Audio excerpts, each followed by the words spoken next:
Hi, everybody. Welcome to another Thursday night. We have a couple of questions. And this one is from Susan Hardy. Hi, Sue. And she says, as one is trying to create a space from which to perceive better and how to step back from learned responses, is there a way to help create this inner space besides the slow awareness of seeing oneself, emotional behavior, patterns, learning to not have judgment responses, and also learning how to... Well, one of the things that are really kind of important, if you might remember, is trying to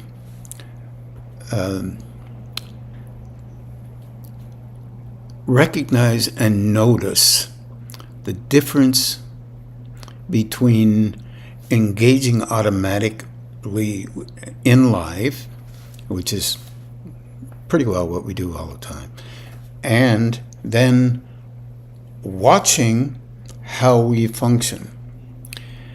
Now, watching how you function, one of the things I tried to suggest was to become aware above the head and behind you. This is so simple, but so ridiculous when you really think of it. You'd be aware above your head and behind you. Now, what is that all about? Well, try to be aware of that when you're engaging with life, and you'll find out that it's not that simple, not that easy. So what does that do? It allows you to notice just a small fraction of a space in your day-to-day where you're expressing yourself in a particular way because it's the perfect way to express yourself because you're used to it, which is normal for all of us. And there's a slight gap, just a nanosecond, where your brain is very bright and the nervous system is very capable of just noticing it and then getting back into how you normally do things. That's really interesting, because then you have the image of you that you have in your life, either known to you or not known to you, and you don't care whether it's noticed or not by you, those images, I mean, because that's the way you normally live, and that's the way you are going to live, and you know, the typical stuff that we all do. But that nanosecond right there can be expanded from a nanosecond to an actual second, to a couple of seconds, because the system, the brain and the nervous system, is capable of taking in that construct. But the images and how we naturally respond emotionally, physically, so-called mentally, which is an emotional reflex, really, in many of us from time to time. And when we're doing that, we are constantly validating that which we do, and whether it happens to be in a defensive manner or a negative manner or a constructive manner, our version of what we believe might be constructive, and we do this naturally and normally. And we do it because it's part of a rendering of how an individual, with a title on it, and that title would be your name, our names, whatever the names were, and it's an automatic. We just continue to do that. So you're asking how to build that pause up a bit. And that one of the very interesting things, one of them, is to engage with an awareness. While you're engaging with others, try to be aware above your head and behind you. Now, why? Because it gives you that instance, you practice that instance of not only reflexively acting, because you're interfering with that by attempting to be aware in different places other than the reflex modes that we have been practicing in our lives. That's one thing. Another thing that you can do is in your meditations, you do not have to comply with what's going on in there. I've often heard people talk, and it's so easy to realize that might be have some validity, is whatever they come up with in their mind is something that must be true. It's not real. That's an illusion. What you come up with in your mind is really the reflexive responding system telling you that under the circumstances which you have been developed, a very important system in our lives, under that version of engagement, you are validated by what you come up with. And therefore that makes you whatever you think you are. But it is not real. You are it, and that is the framework through which you engage in life. That framework is not questioned. It's protected. And the need to protect that is such that if you do protect it, then at least you know who you are. But you don't know who you are. It's happening too fast. And you don't consider even wondering about that. And that is what you call a slow perceiving mechanism. When you're watching yourself and how you function, you automatically come up with a version of value. And this is what we do. This is the nature. It's neither good or right or wrong or bad. Just an implementation of something, pardon my stuttering, that is valued by us. That's what we have, and that's how we function. So, in your meditations, if you happen to be engaging in responses of that nature, you could use the life map, or you could talk directly to it. You can talk out loud if you're on your own meditating. Say, I'm sorry, I'm busy right now. I'm meditating. I have no interest in listening to this. Quiet. I am meditating right now. When I have done this and do this, it's related to I talk to a higher state. My version, of course, your version would be your versioning. Talk to it and say, I need help here. This is interfering with my meditation. Normal personalities would say that is part of the meditation.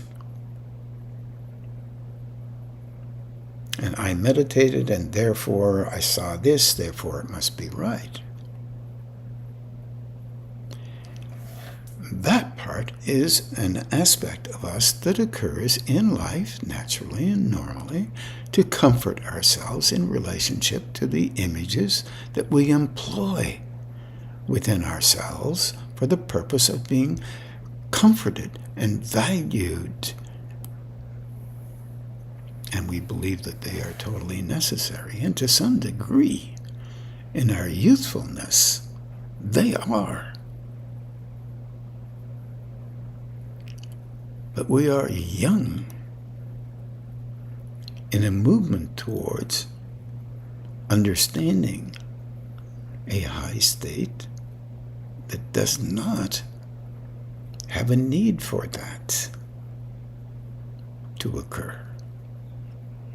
So we're going in baby steps here. Or you can find something that says you have now reached the highest level and you have attained the greatness of your wonderfulness, and you are now completely and totally at a higher state. And whatever comes in and out of you, you know it has to be absolutely true. That is also another condition, primarily psychologically. A good protective coating so that we really never consider anything other than what we already believe is true to be true. And this is what we do at our young phases of growth, and we have them.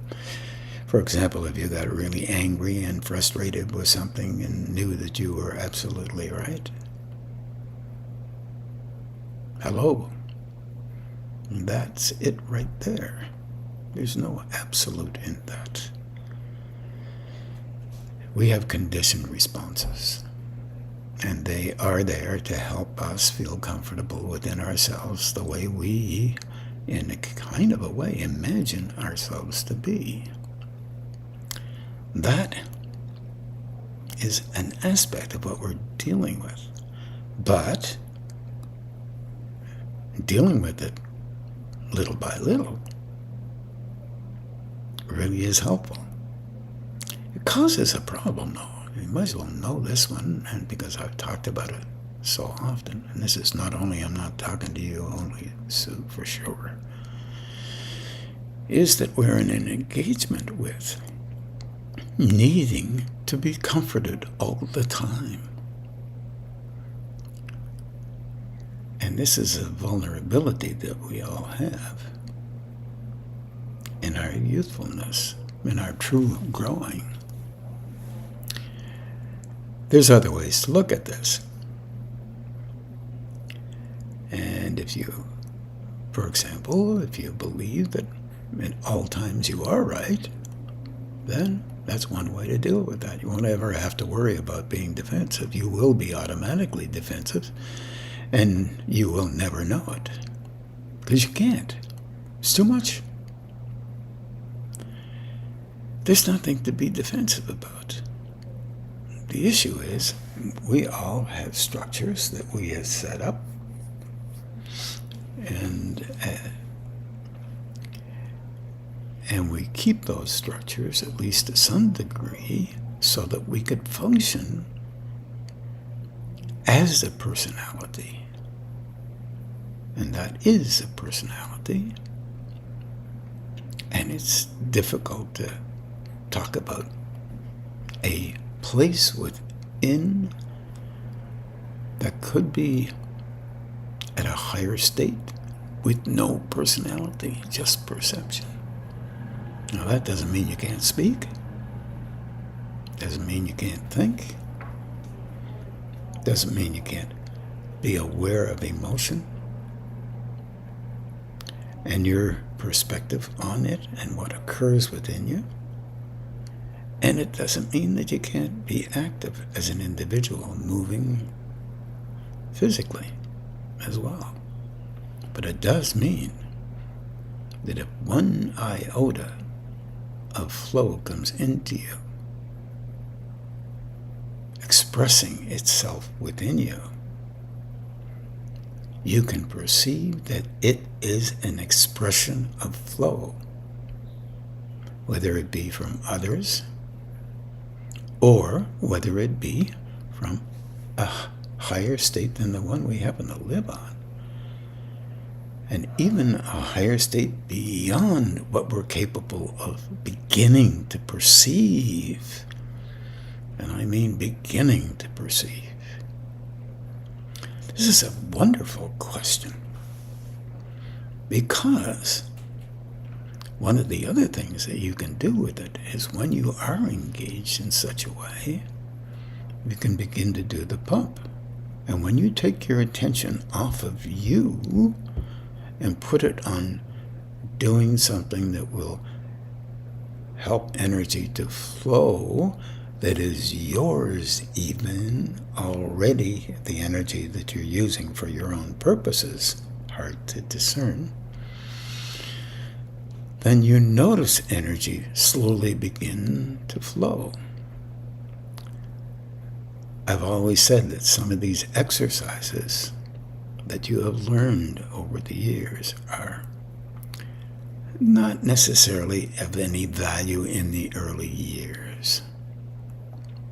I said, but you have to begin to use them so they become automatic when they are important.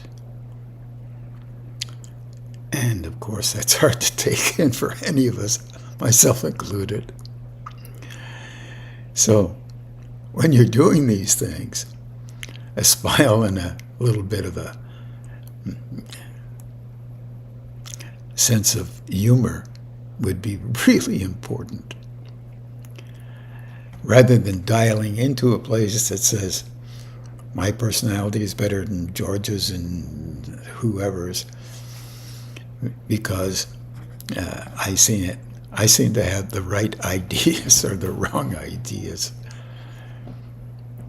Because we are, as a personality, as part of being a human being, we have those delectable, wonderful, tasty moments of value, and we lean on them.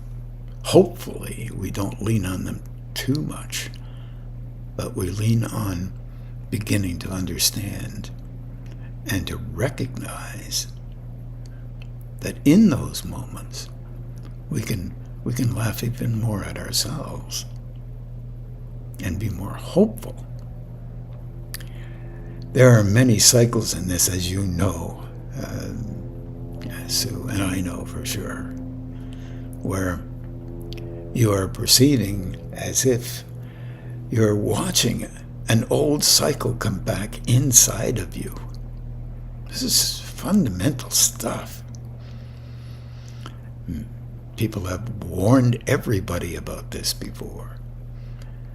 And then I say, well, how do I deal with that? I'm acting like I was acting 10 years ago. Well, you're not. 10 years ago, you couldn't perceive you were acting that way. Now you can. So, find some way to laugh. Some sense of recognition and understanding. Because this is the nature of how growth occurs. We would all like to think that, zap, now you're all grown up. Now we often even use that method of engaging with life. Then life touches you and you find out you're not, provided you can recognize that you are a part of that life expression, and it's not everybody else's fault. In our cases, Sue, we know it's everybody else's fault. But we don't. It's a very fascinating thing, this idea of growing, because energy comes into us from a state that might be a little bit higher than what we're normally used to. It changes our relationship with how it was before, because there's a little bit more of an awareness there. How we interpret that awareness often is related directly to our personality's version of an illusion of how we are. We are eluded all the time. What do I mean by that? It's a good question. I mean, sometimes we realize that some of our natural reflexes are stimulated so we can see them better. And that's the deal, but doesn't feel that way. I think earlier you asked about the vagus nerve, and I thought, oh, wow. And you asked something about, if I'm not mistaken, how come the vagus nerve is related to spiritual growth? Well, it isn't, but it is. In fact, it stimulates, or can be stimulated, through the throat center, the ultimate major centers. And if you've read anything on Google about the vagus nerve, and I suggest anyone do that, just go to Google and say vagus nerve, and then go read the material. There's reams of it there. But that's just information about how it affects you and what it might be. Not a very strong definition either, but nonetheless pretty close. It's a link-up between two nerves, left and right, operating through the neck, down into the heart, around the heart, the lungs, solar plexus, trying to be helpful in a kind of a way, as long as it's in a balance. It's involved, if I believe I'm correct, I'm not a doctor, so it's the parasympathetic nature. And so therefore it's involved with emotion and the balancing of emotion. It is thought sometimes by some that if you drink soda water, for example, or ginger ale or some other stimulating water and sugar drink, it might help you to calm it down. Also, you can go to there's an aspect in the ear, right in through here, which you can read about. It's not new stuff.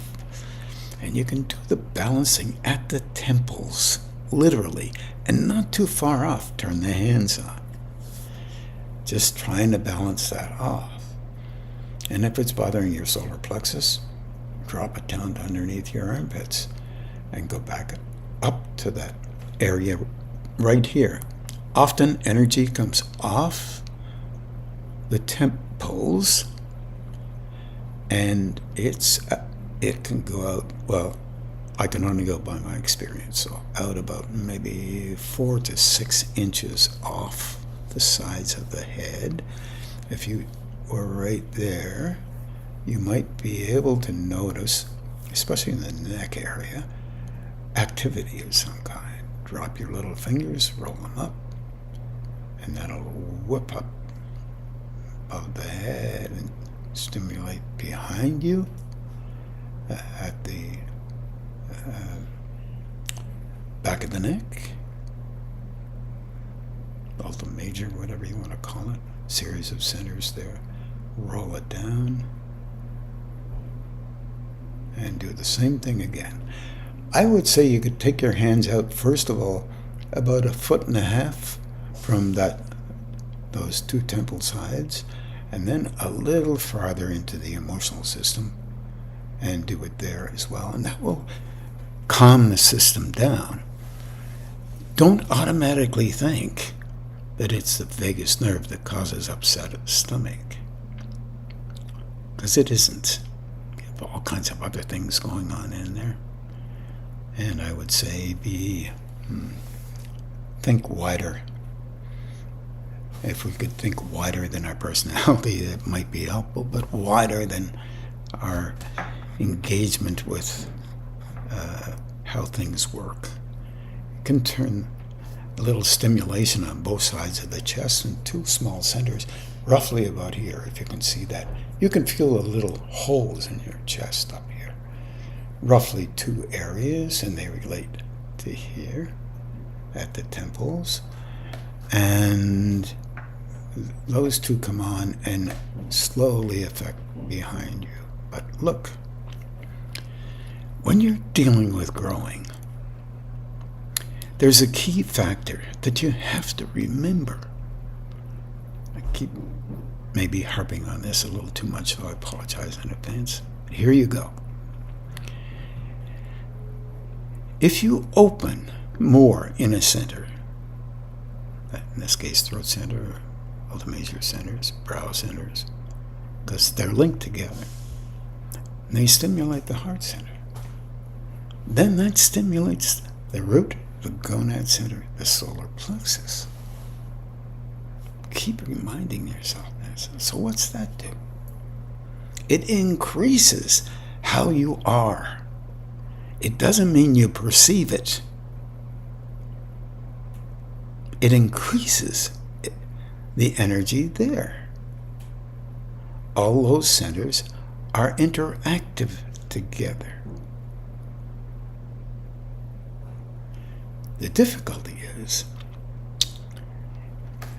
you end up validating what you do even more, because it seems as if this is the thing to do, and that will comfort you. This is what we all face in our relationship with growing. I don't care who you are, and I don't care who has grown,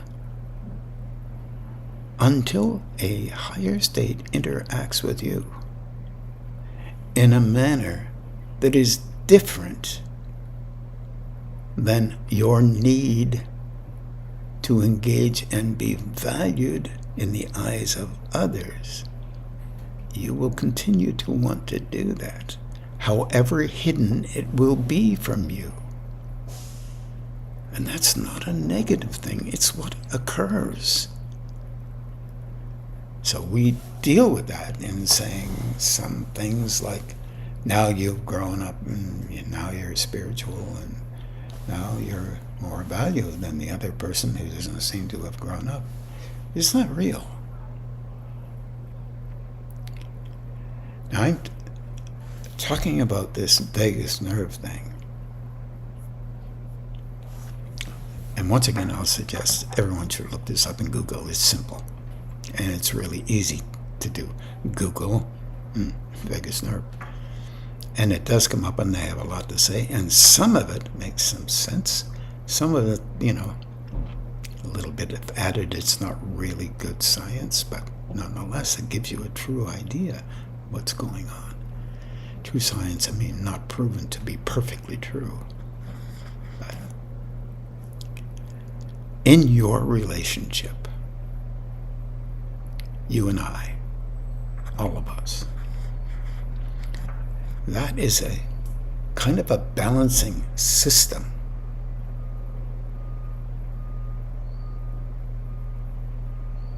Which is very vital to, as you grow and more energy is affected at the throat center and other centers, the vagus nerve attempts to help you to become more balanced emotionally, more balanced in your trigger system. You get to see it just a hair better. But the balancing system still comes under the effects of a personality's training. How you see things must be this way or that way or another. If you can think bigger, this may be true, this may not be as true as I want it to be. That would be helpful, but my gosh, I think you'd have to carry a big sign with a stick on it and keep looking at it out there, I don't know, maybe 45 degrees, so it's not to the side because you'd never notice it. Maybe bring it out here, but don't put it really in front of your face, because you'd have so many of those times it would be really totally annoying. But so what? We like it not to be annoying, and we like it to be true more often than it isn't. And we are growing through that maze. I like the question an awful lot. Thank you. I hope I'm not giving anybody else a hard time for their bad questions. I haven't seen a bad question. I've seen some wild ones, some that I scratch my head with, but I've never seen a bad one, that's for sure. Okay, this is what I wrote a note to myself. I hope I didn't miss anything. I said, while in meditation, watching and doing the life map on you as you see flashes of images, thoughts, and sensations. Then, if positive, ask for healing on yourself. And this to me is always important. And ask for healing on the energy that is in you or around you. I like that one a lot. I think it's really important. And you're asking for the highest state that you can think of in your own mind, as long as it's not yourself. My opinion. And if we ask for healing on your judgment projections as well, when you see them in meditation, because you will, these are geyser-like bursts of energy that tend to impact the personality as if they are reflexively valuable. Many are just gas bubbles of emotion, which stay around as if to influence how you function, and they do influence how you function and how you act out. Often similar to old patterns, known or unknown, and old patterns stick with us. You know, all of us have lived life, and we've looked at life and seen difficult times and glad times. Sometimes our difficult times are so consistent that we believe we go into 100% defensive posturing, and we don't even know it. We think we're very constructive and also are very right. But difficult times have an impact on us, every one of us, in our own way. That own way is related to the patterns that we have used to deal with those difficulties. And some of you have had tremendous times, and I wish you hadn't. But nonetheless, asking for help with them in a kind and generous manner. Not that you love them, but that you just like them to be softer and grow into a more gentler engagement with you. This is not so simple, but it is possible to have them soften down to the point where you can see them and through them.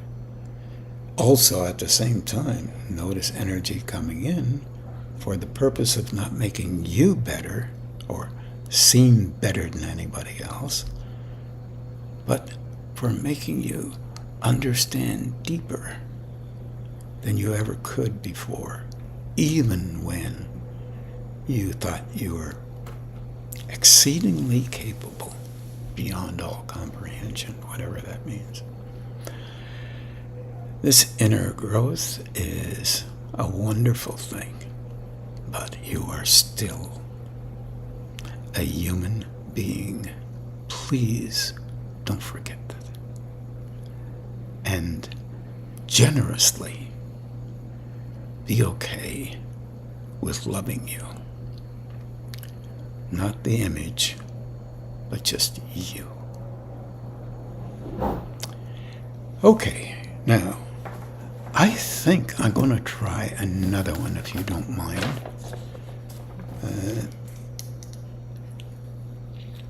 And this one is from Sonia Nigam in Ottawa. And she says, I was just thinking about how the chakras work, the image I have in my mind is specific frequencies of energy touch a chakra system and lead to a sensation or reaction. I'm going to not comment until the end, I hope. I'm imagining that the energy is constant, with many different frequencies, and not dependent on the person it touches. Each chakra system for each individual is also a constant. In other words, each and every individual has kind of a different system. What differs from person to person is the amount that each chakra is open. Okay. The degree of openness and where the openness exists in a person's chakra system defines one's personality. Is this a correct understanding? Or is the personality structure separate from the chakra system? Let me try this. First of all, it's true there are different energies that can occur in each and every chakra from person to person to person. It is not, they aren't talked about that way. They're talked about like a row of beads, and it starts out with red and orange and yellow and then green and then blue and depending on, and gold or purple, however that might be. I don't normally pay much attention to that row of beads concept. A row of beads is based on concepts related to frequency. And those frequency layers never change. That's not real for me. So, but here's what's real. I'm going to start at the top because I want to relate to it as being valuable, and then I'll go to the bottom and try and engage with this the best I can. So at the top, one could say that each and every chakra is capable of engaging with each and every energy.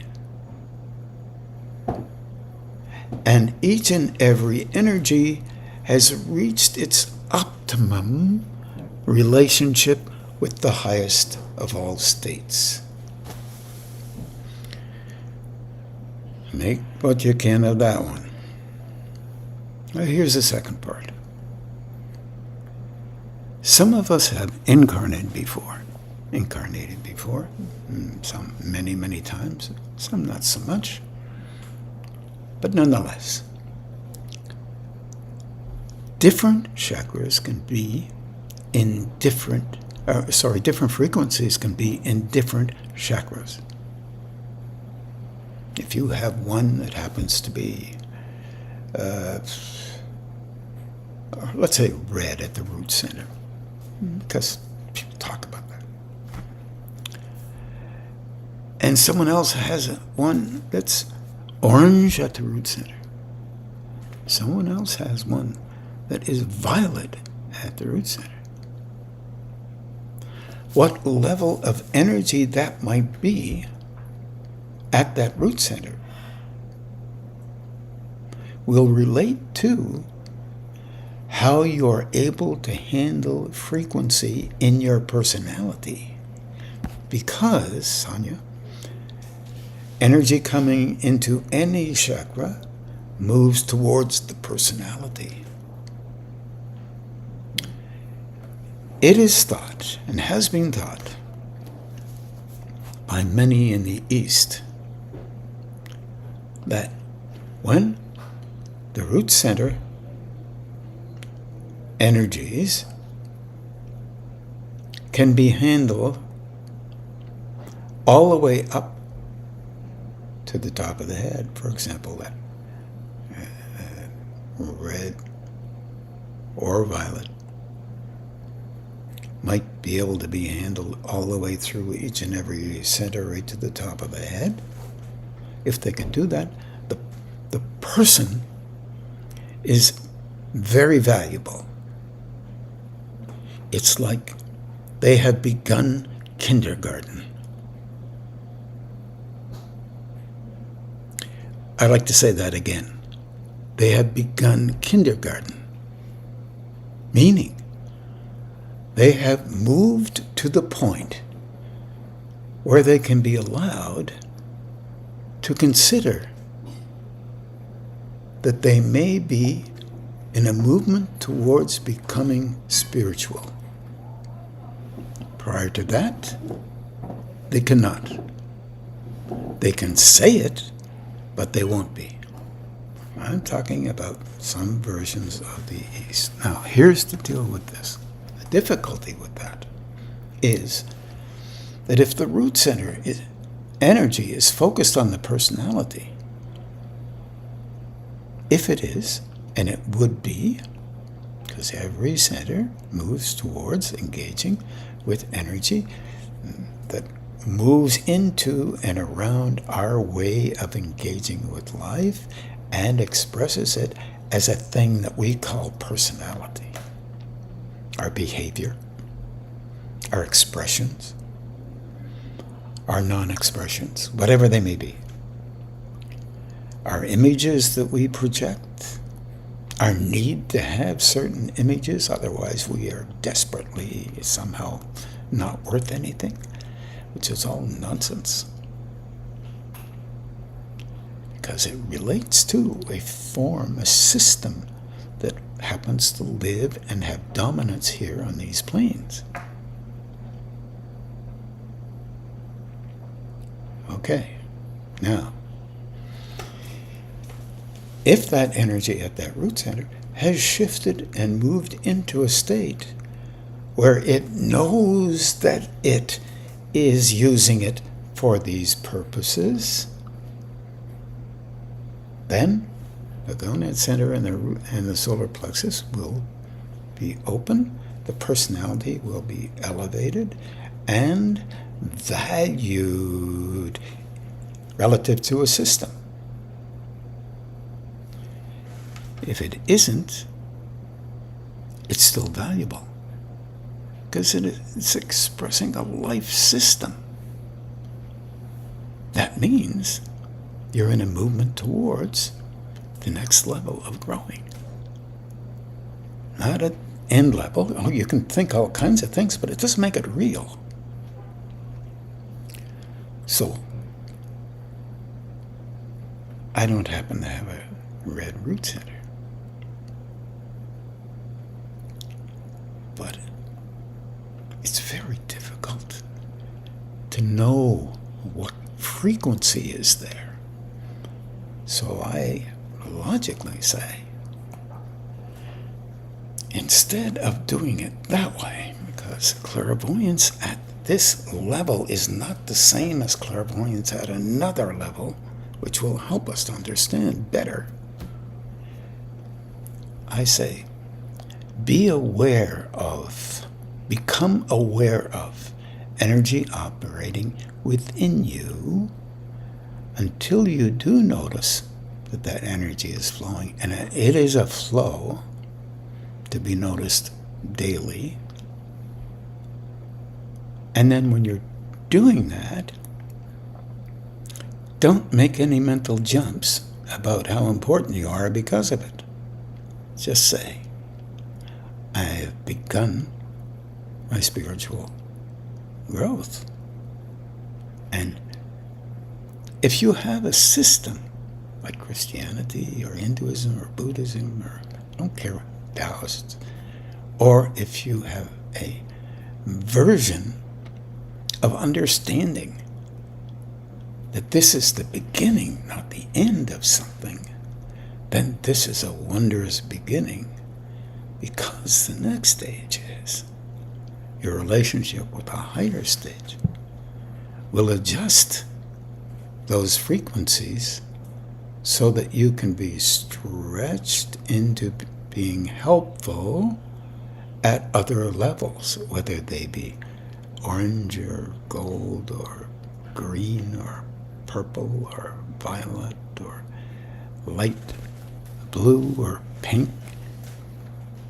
that is less important than you being helpful to others just by being there and not doing anything with your personality, but letting that higher state operate through.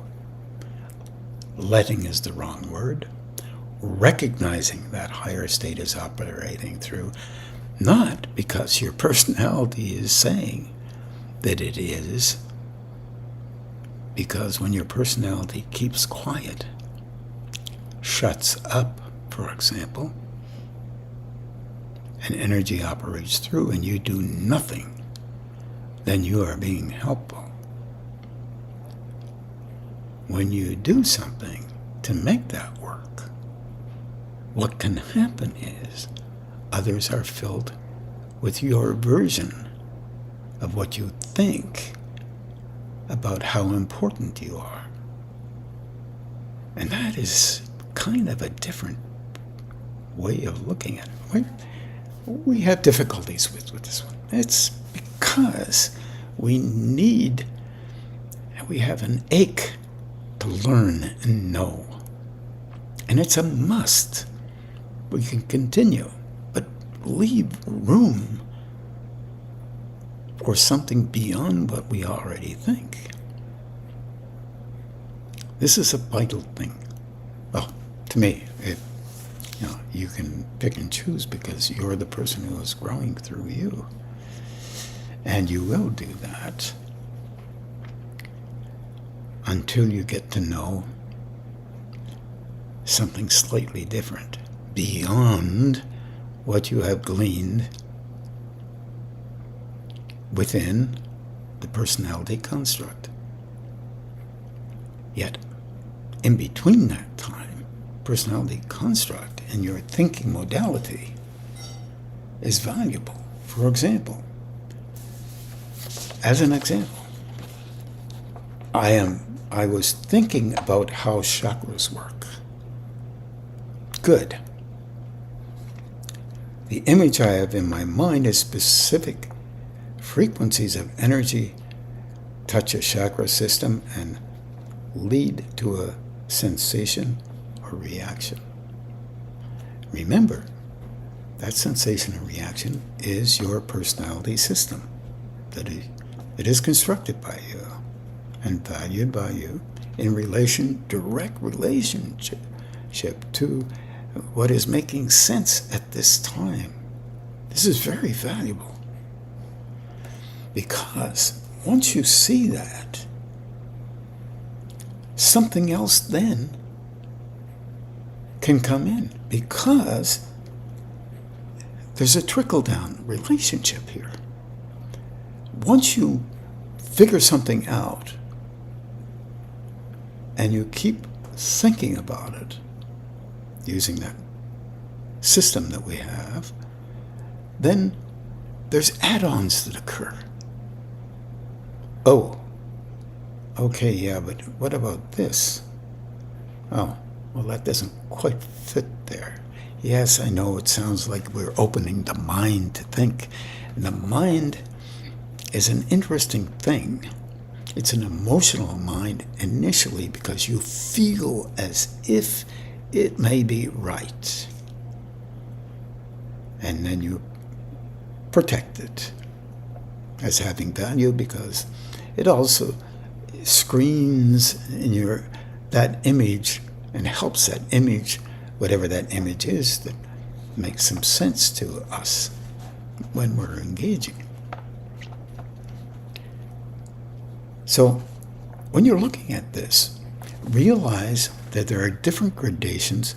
Some say there's 7, some say 10, whatever, of every single frequency, reaching a point where you can actually recognize and understand that frequencies, as they shift, are a part of us, no matter what chakra they're touching, part of us, and they affect the personalities ingredients related to behavior, response mechanisms, physically, pretty strong, and mentally.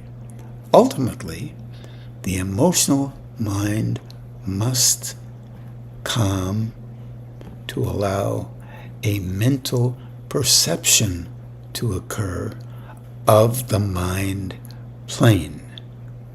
That is not the emotional constructed system that we always use right now, and that's where we are. But that's tricky too, because, for example, I've read many times, especially around the benzene formula, everyone just grabs onto that, where the originator of the benzene formula had no clue how it looked until he had a dream of the Ouroboros, a snake biting its tail. All of a sudden he realized that had nothing to do with the snake. That was an image that was given to him. One could also say that he made sense of, depending on how you look at things, he happened to say something like, this appeared, and it took me a while to figure out what it meant, and to mean that this was the chemical formula image of the benzene molecule. I find this very fascinating because this is quite an interesting byplay related exactly to how that mind plane affects the quieting down of the importance of the individual or the emotional mind or the information as more important. We are very much involved with, and you'll hear in science, I just finished a book on neuroplasticity, and various different scientists had different points of view about how this may be true and that may be true. And this goes on all the time, and this, of course, is a mechanism. There's nothing wrong with it. It's saying, well, I like my idea better than yours because of this reason and that reason, even though it doesn't follow that, but it certainly follows these avenues of interest. This is the nature of the emotional mind, and this is what we're dealing with. So this is where we do things and how we do things. At some point, that goes quiet. That's real scary, because it's as if you can't think. But it's not true you can't think, because you weren't thinking before.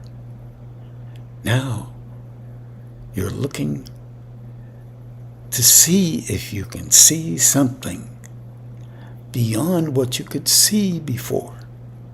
And previously, you saw by speaking. You speak something out, protect it, engage with it, or write something down. And now this seems to make some sense. You reiterate, you look it through, that makes some sense. That is a gradation, a movement towards something beyond what you've already done. That's the emotional mind. And it is wondrously helpful to us.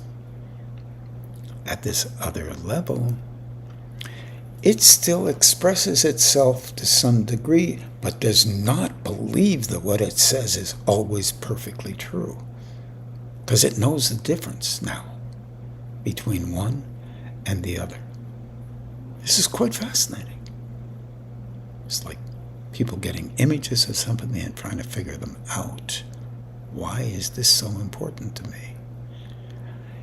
It's not always like a dream. It can be in many different ways because it has classically any version of expression that can occur. It can be sensing, it can be hearing, it can be perceiving with the eyes. It can be right inside of you and you don't understand what that is.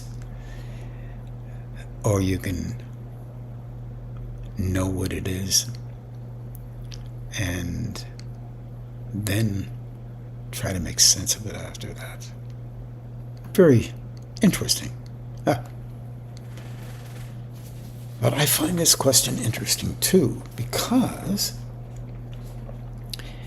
the idea of the development of frequencies, that's what we call color,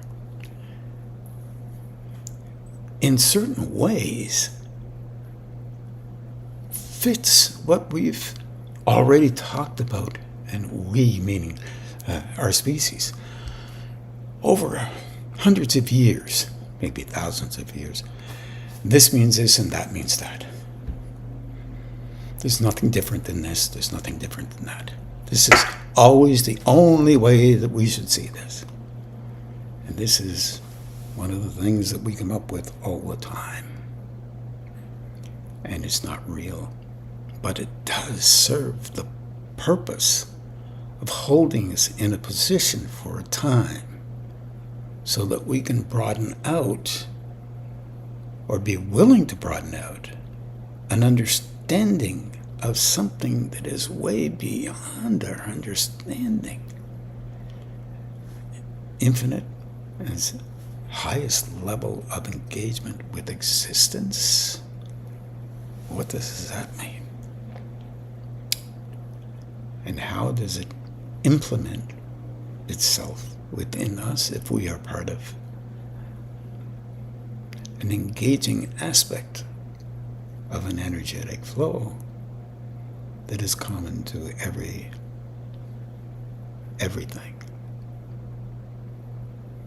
or every living thing, one could say. Interesting question. I hope I did something. Let me take a look at my notes. Sometimes I'll write something down that I really forget.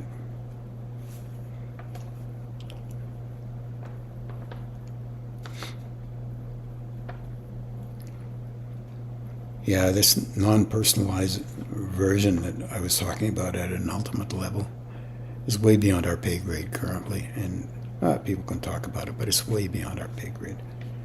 So we use energy as part of handling our own engagement with life daily, and I talked about that. Whatever energy, whatever chakra opens, it affects the other chakras. I think that's an important thing to try and keep in mind.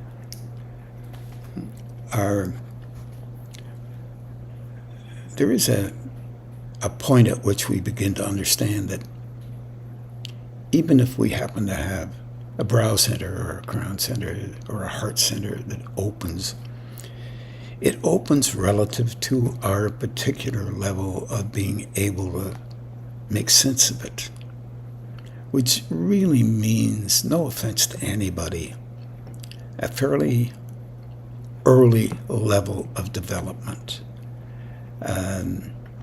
Our aspirations and images of our aspirations sometimes get a hold of us, and we think that things are way up there.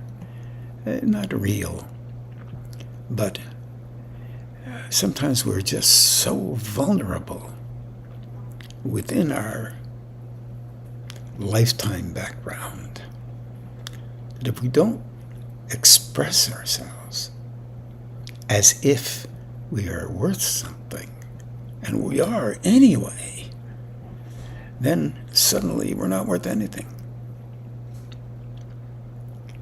And that is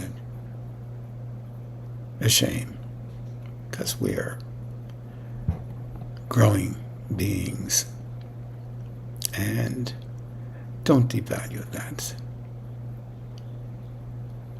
Please, just don't elevate it. None of us have reached the ultimate level of an engagement with existence. Although I've had a few conversations with some folks that have told me exactly the opposite of that.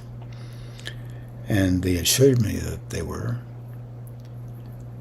And I have met some people who were really, really able, and they've never said a word and couldn't say a word. They don't speak that language anymore. They speak the language of engagement with help and service to others. And I am grateful eternally for meeting some of these folks. and I still would like to meet more. Please take care of yourself, everybody.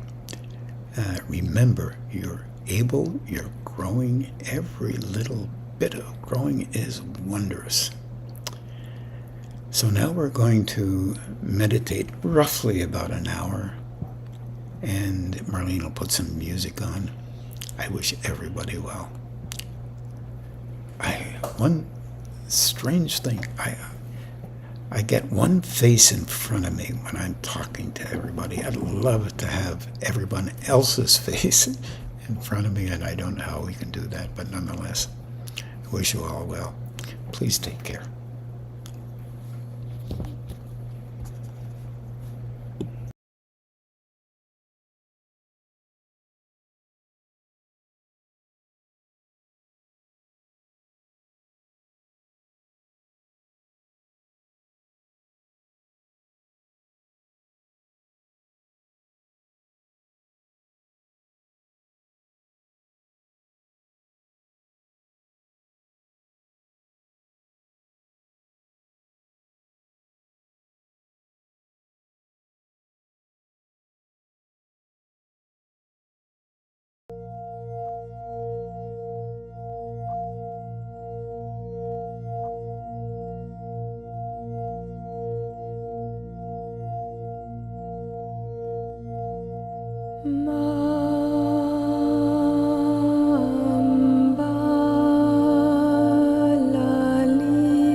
Ma.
Lalita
Now we'll just begin to do the balancing and the grounding.